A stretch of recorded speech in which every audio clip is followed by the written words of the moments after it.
RT Posyandu Desa Cintajaya yang terhormat Bapak Ketua BPD dan Ibu Sekretaris Desa Cintajaya, dan yang saya cintai ibu-ibu kader Posyandu se-Desa Cintajaya. Asik.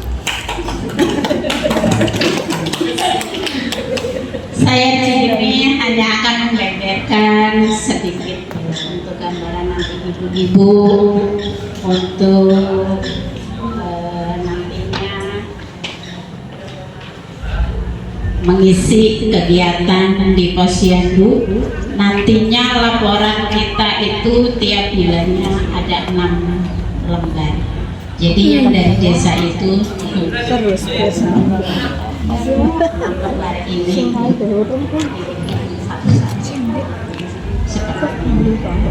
jadi kemarin yang saya ikuti itu menceritakan tentang strata Posyandu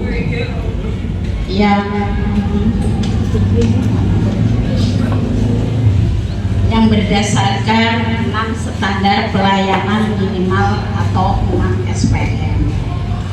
Yang pertama, pendidikan. Pendidikan itu kita harus mencari anak-anak yang putus sekolah atau anak yang umurnya udah harus sekolah, itu harus disekolahkan. Yang umur udah sekolah gitu ya, itu kita datangi ke rumahnya, ngomong ke orang tuanya. Kalau yang putus sekolah kan sekarang ada pendidikan paket, diusahakan kita datangi juga rumahnya, kita ajak anaknya untuk mengikuti kejar paket tersebut. Kita yang mendata, Bu, kita yang mendata, kita datang. Kalau yang kedua itu tentang kesehatan. Kalau kesehatan itu biasa yang kita kerjakan di Posyandu, itu imunisasi untuk semuanya. Kalau yang ketiga, pekerjaan umum. Kita pekerjaan umum itu seperti membersihkan lingkungan bersama, membersihkan ya jamban-jamban bersama gitu, air-air yang air-air yang mengenang itu harus kita kerja bakti. Intinya kita harus juga melaksanakan gitu ya, ngajak-ngajak warga sekitar lah, jangan Agustus aja. Yang minimal 1 sekali kita ngajak masyarakat untuk membersihkan lingkungan. Terus yang keempat itu tentang perumahan rakyat. Apa itu tentang perumahan rakyat? Jadi kita juga disuruh mendata rumah yang tidak layak huni, yang belum punya WC, terus orang yang nggak punya rumah itu juga harus didata. Katanya nanti dari pihak Dapil itu mau mengusahakan membantu orang-orang tersebut. Orang-orang yang sakit, maksudnya yang belum mendapatkan BLT, sakitnya seperti cacat mental, cacat fisik, disabilitas, itu boleh didata, boleh didata nanti di kertas ini ada itunya ya, ada kertasnya. Nanti di desa bisa diajukan ke sana. Tapi ini bagi yang belum mendapatkan BLT. Kalau yang sudah tidak boleh didata. Misalkan ada stroke baru, orang yang kena stroke baru itu boleh didatakan, kayaknya belum boleh itu dimasukkan ke laporan. Laporan ini harusnya setiap bulan, Kalau emang di bulan besok September ada satu, tapi di Agustus nggak ada, ya kita susah, nggak usah nyari. Seandainya nggak ada. misalkan bayi yang baru lahir kena cacat itu juga bisa dimasukkan ke sini. Nanti dari pihak pemerintah mau itu jadi yang tunanetra atau tunarungu, bagi mereka yang belum punya pekerjaan katanya mau dikasih pekerjaan.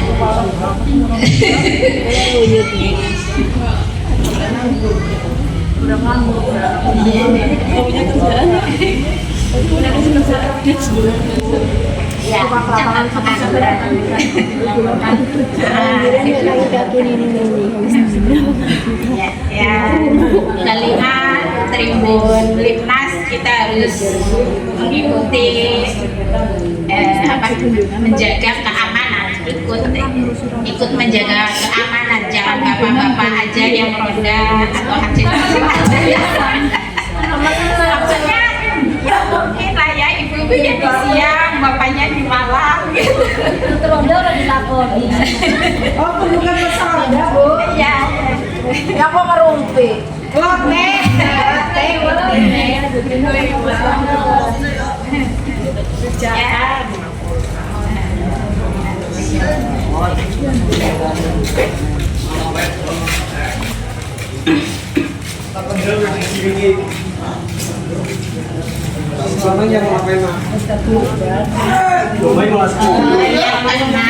Ini yang terakhir di bidang sosial.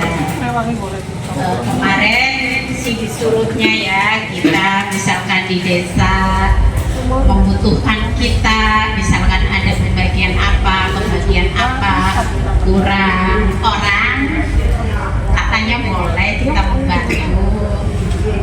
Terus misalkan ada orang sakit di sekitaran kita, nggak punya kendaraan atau apa, ya kita bantu nganter. Iya, harus siap-siap.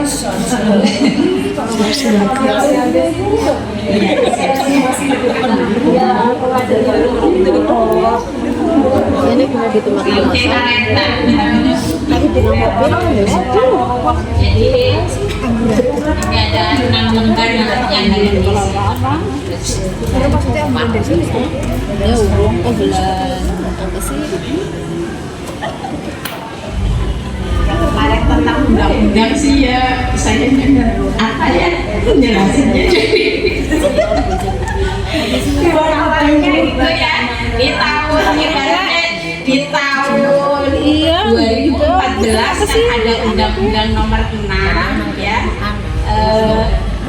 yang dulunya bukan posyandu, namanya kan lembaga masyarakat desa dulu gitu ya, sekarang dirubah ke undang-undang nomor 6 tahun 2024 yang yang dulu lembaga masyarakat desa, sekarang posyandu sebagai mitra pemerintah desa melaksanakan fungsi pemerintah, pembangunan, pemberdayaan dan pembinaan kemasyarakatan. Desa Cindajaya dan Kecamatan Lombok, Kabupaten Ciamis tahun 2025. Karena setelah ini nanti akan dibagikan, berarti Ibu mulai membuat laporan bulan September. Di sana kita lihat di ada kolom nomor, tanggal, bulan, tahun, nama warga, alamat, kemudian kelengkapan administrasi, bidang pendidikan, halaman 44.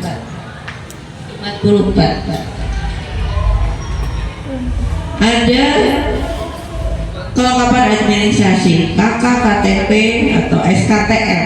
Ibu tahu SKTM? Surat keterangan tidak mampu.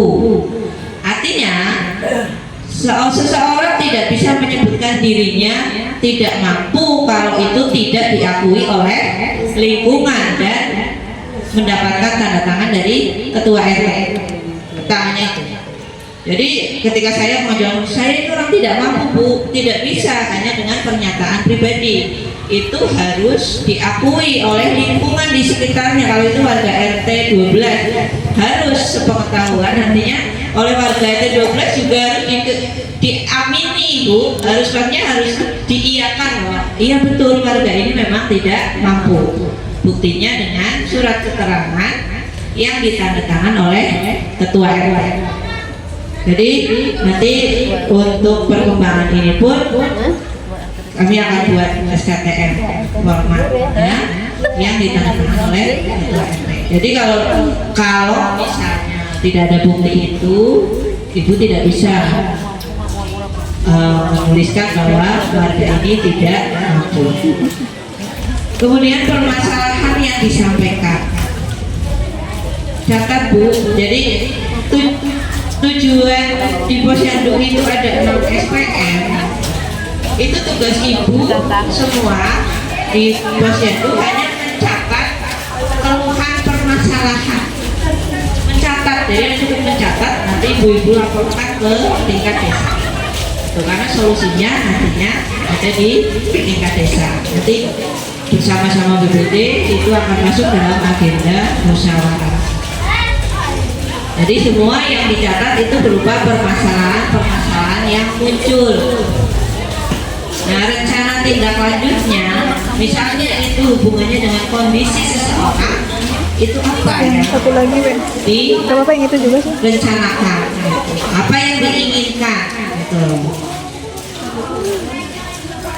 Nah, hasil rencana tindak lanjut ini sudah nanti pihak pengurus yang mencatat. Jadi untuk ibu-ibu bisa dikosongkan saja. Ada catatan Bu di sana di bawah keterangan ya. Pada kolom 8, artinya permasalahan yang disampaikan, mendata terkait permasalahan tentang, itu lebih spesifik lagi, pendidikan PAUD, pendidikan dasar atau penyetaraan. Contoh permasalahannya adalah misalnya dari segi pembiayaan, dari segi perlengkapan sekolah dan lain-lain. Misalnya seseorang dengan kategori miskin atau tidak mampu, ternyata ketika ditanya kenapa anaknya tidak sekolah, tidak punya biaya, kenapa anaknya tidak rajin sekolah, sekolahnya kadang-kadang berangkat kadang tidak, ternyata perlengkapan sekolahnya tidak lengkap. Hanya seperti itu ya Bu ya. Apabila suatu permasalahan tidak bisa diselesaikan di tingkat desa, maka akan ditindaklanjuti ke jenjang selanjutnya. Artinya ini nanti laporan dari ibu-ibu akan diterima oleh desa.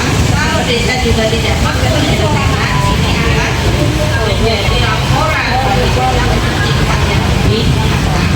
Itu seperti itu. Nah, itu nanti menjadi kegiatan ibu-ibu tiap bulan buat laporan ini. Nanti kita perbanyak ya Bu format ini supaya ibu-ibu mulai mengerjakan. Kemudian halaman selanjutnya di halaman 45, laporan kegiatan bidang kesehatan di luar hari buka posyandu. Sama ada kolom-kolom yang harus diisi. Pada kolom 5 keterangannya Bu, layanan ini dapat dilaksanakan melalui kunjungan rumah, melakukan pemantauan kondisi kesehatan warga. Yang selanjutnya sama. Jadi lembar kegiatan ini bisa dicatat oleh ibu-ibu untuk kunjungan rumah. Kemarin kita ada perencanaan ya Bu dengan laporan kemarin ya, kunjungan rumah. Nah, yang dicatat oleh ibu-ibu sebagai laporan adalah nama yang dikunjungi. Gimana dia? Bagaimana mengambilnya? Kemarin dari keterangan bahwa ketika ibu-ibu punya sasaran di awal bulan sudah ditemukan sasaran posyandu, misalnya bulan September balita sekian, ibu hamil sekian. Ternyata kehadiran tidak sama dengan sasaran yang ditentukan, itu yang harus mendapatkan kunjungan rumah. Kalau yang berada di posyandu tidak perlu, tapi kunjungan rumah dilakukan pada sasaran yang tidak hadir.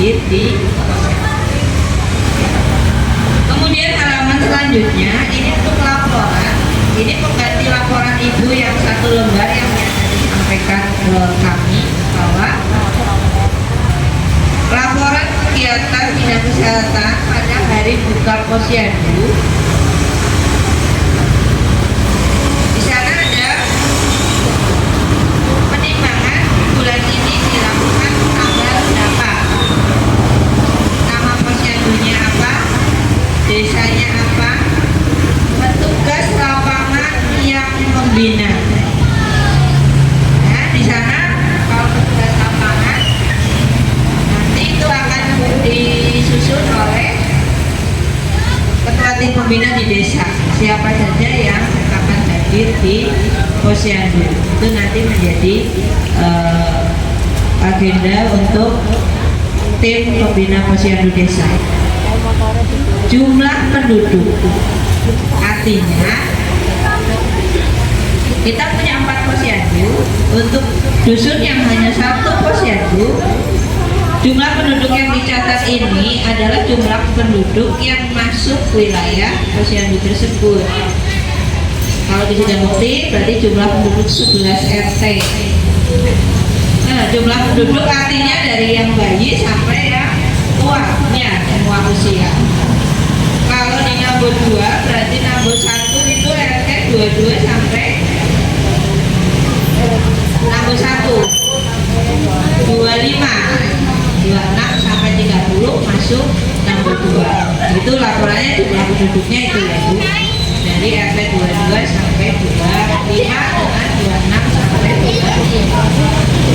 sampai 30. Jadi akan berbeda dengan sasaran ya Bu. Jumlah penduduk itu berbeda dengan sasaran posyandu. Kemudian kegiatan penimbangannya itu ada poin 1 sampai 15. Ibu catat di sana. Karena kategorinya jumlah sasaran, artinya yang dimasukkan dalam kolom itu adalah angka-angka yang ditulis di kotak-kotak LP ke bawahnya itu ada L ke bawah, kotak-kotak itu berarti berupa angka.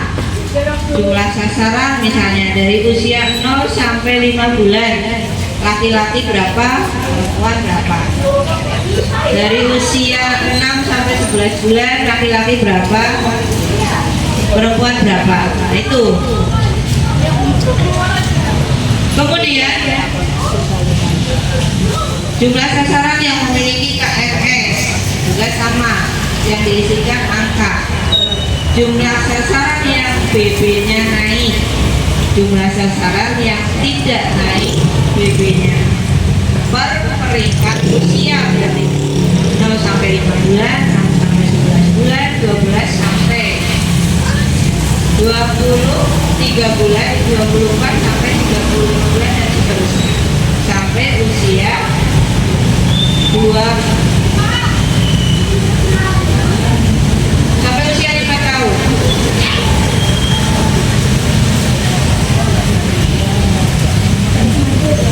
Nah, jumlah sasaran yang bulan lalu tidak ditimbang, artinya ibu harus melihat ketika membuat laporan bulan ini, harus melihat laporan bulan yang lalu. Apakah orang ini datang ke posyandu atau tidak? Kalau tidak, berarti namanya ini tidak terisi laporan anak yang atau sasaran yang bulan lalu tidak ditimbang. Jumlah sasaran baru, nah ini ketika ada yang baru lahir berarti ada jumlah sasaran baru. Jumlah sasaran yang ditimbang bulan ini, jumlah sasaran yang tidak hadir.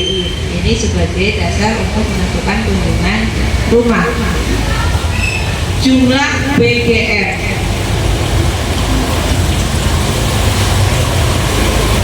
BGM, ada yang tahu BGM? Bawah garis merah. Kemudian jumlah sasaran yang sangat kurus.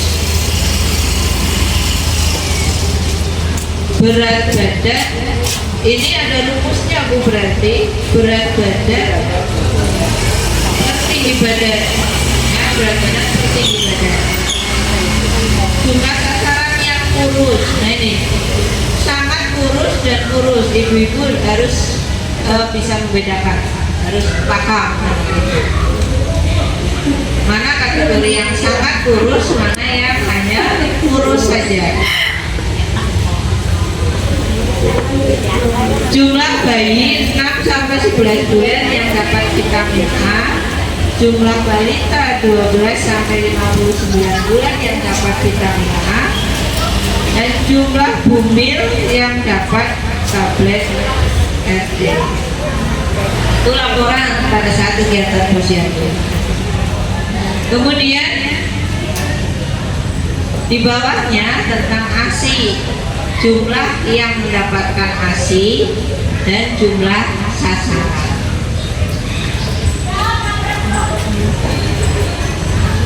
Kemudian ini yang ketiga tentang persediaan bahan-bahan. Ini maksudnya persediaan yang ada di posyandu ibu-ibu semua. Ada berapa KNS, ada berapa oralin, ada berapa vitamin A, ada berapa tablet FE. Sisa bulan lalu, artinya ini dikerjakan sebelum ibu-ibu bekerja. Sebelum ibu-ibu bekerja, lihat persediaan bulan lalu, lihat stok bulan lalu, catat di sini di kolom sisa bulan lalu. Kemudian yang diterima bulan ini, kan biasanya ibu terima ya, itu yang diterima bulan ini, dikeluarkan bulan ini, artinya terpakai bulan ini berapa. Kemudian ini sama, harusnya ini yang terakhirnya bukan dikeluarkan lagi, tapi sisa bulan ini yang nanti akan yang terakhir ya Bu. Kalau terakhir itu bukan dikeluarkan lagi, itu sebenarnya harusnya sisa bulan ini. Jadi akan ketahuan sebelum ibu-ibu nanti bekerja untuk bulan berikutnya, tinggal yang di kolom terakhir pindah ke depan. Ini seperti itu. Kemudian di halaman berikutnya 47, ini berarti 2 lembar Bu, laporan ibu-ibu nanti kalau pas dari buka posyandu. Di Romawi 4, status gizi. Ini barisnya hanya 2, tapi kalau kondisi lebih dari 2 ya catat lebih dari 2 ya Bu. Nama siapa, umur berapa, berat badan per umur berapa, berat badan per tinggi badan berapa, tinggi badan per umur berapa. Kemudian yang ke-6 tentang data bayi baru. Ada nama bayi, nama orang tua, tanggal lahir, dan alamat. Tanggal pencatatan di bawah ditulis tanggal pencatatan tanggal berapa. Itu ada titik 2-nya ya, berarti sebelah kanan diisikan tanggal pencatatan. Kemudian di bawahnya yang tanda tangan adalah ketua posyandu di sebelah kiri, seksi bidang kesehatan di sebelah kanan. Ini maksudnya seksi bidang kesehatan ini yang memegang SPM, jadi bukan ketua dan bukan ketua posyandu. Di sana ada contoh tanggal 30 Januari, maksudnya maksimal laporan ibu-ibu itu diberikan akhir bulan. Itu walaupun tanggal posyandunya, tanggal pencatatan misalnya tanggal 15 Agustus, tapi laporan ini paling telat masuk tanggal 30 Agustus. Itu seperti itu. Nanti kita perbaiki formatnya Bu, kita berikan kepada ibu. Kemudian yang berikutnya halaman 48, laporan kegiatan bidang pekerjaan umum.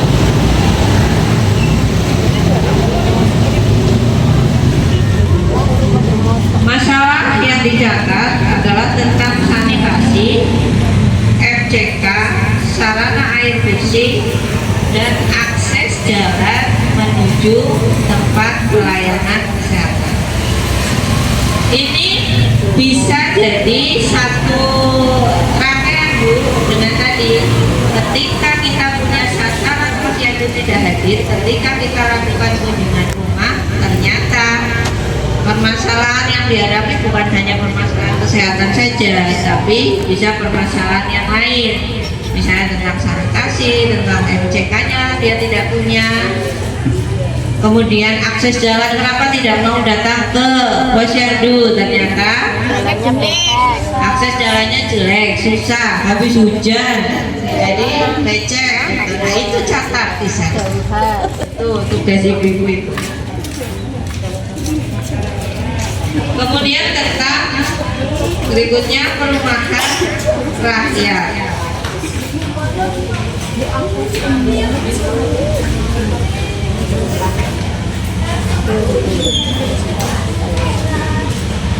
Kalau untuk surat secara kelengkapan administrasi itu dibuatnya di desa Bu. Paling yang diminta bantuan dari ibu-ibu adalah foto rumahnya. Jadi untuk surat keterangan yang lain-lain nanti dibuat di desa. Permasalahannya ya karena misalnya rumah tidak layak huni dulu mendapatkan bantuan dari kampus.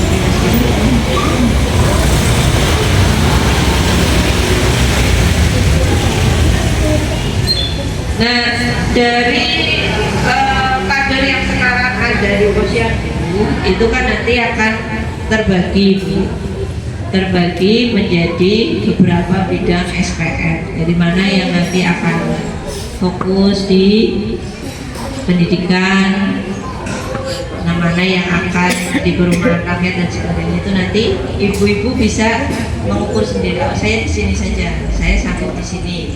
Jadi dari sekarang 7 orang, berarti di bawah ketua itu ada 6. Nah 6 ini nanti menjadi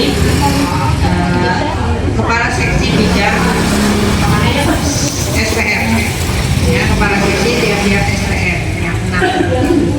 Setiap satu orang punya tugas 1 lembar laporan. Jadi tidak dikerjakan oleh 1 orang ini, tapi setiap orang 1 lembar. Kalau yang bidang kesehatan berarti 2 lembar laporannya yang dipegang, yang dari Posyandu, yang dari juga Posyandu. Kalau yang laporan bulanannya 1. Jadi yang tanda tangan di sini kader bidang di bawah itu bawah kanan itu akan berbeda-beda, sama tuh. Iya, jadi gini, kita harus menyediakan 15 personil di Posyandu. Sekarang kita sudah punya 7.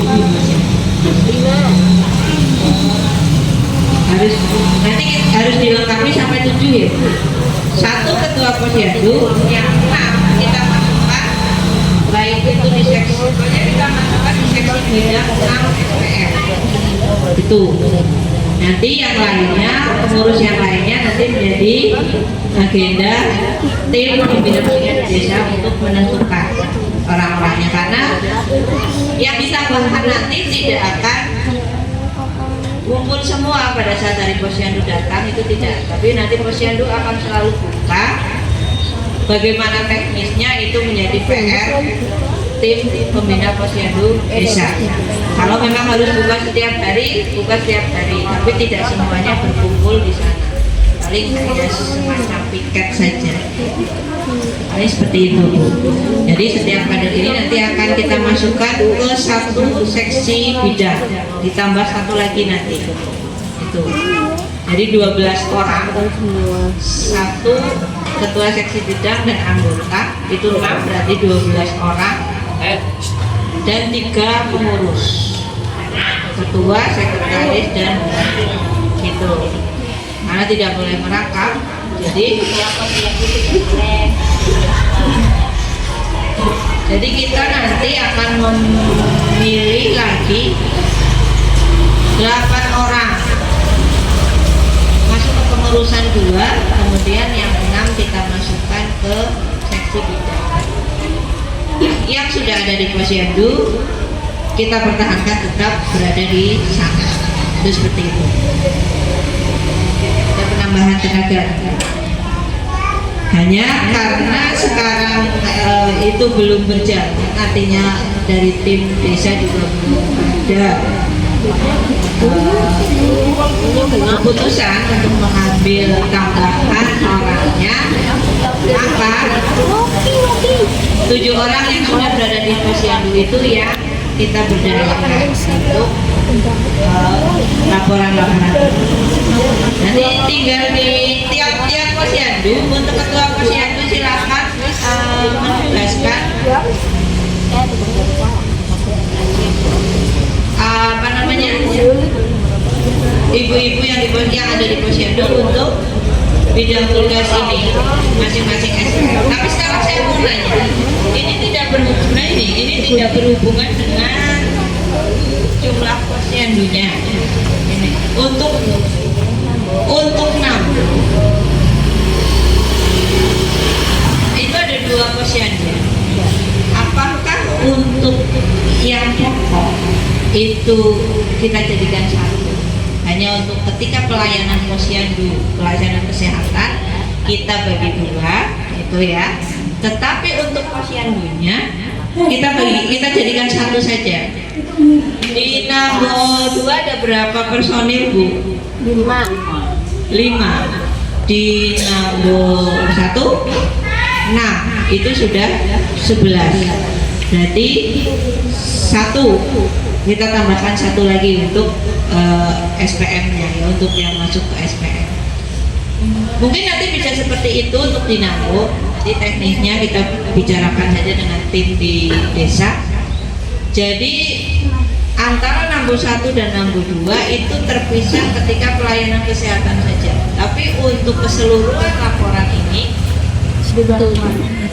jadi 1 gitu. Jadi tetap nanti 1 dusun, 1 hitungannya 1 posyandu, 1 pelaporan gitu. Mungkin nanti akan seperti itu, nanti kita pelajari lagi dan kita jadikan teknisnya di desa. Itu menjadi agenda untuk tim pembina akan seperti apa.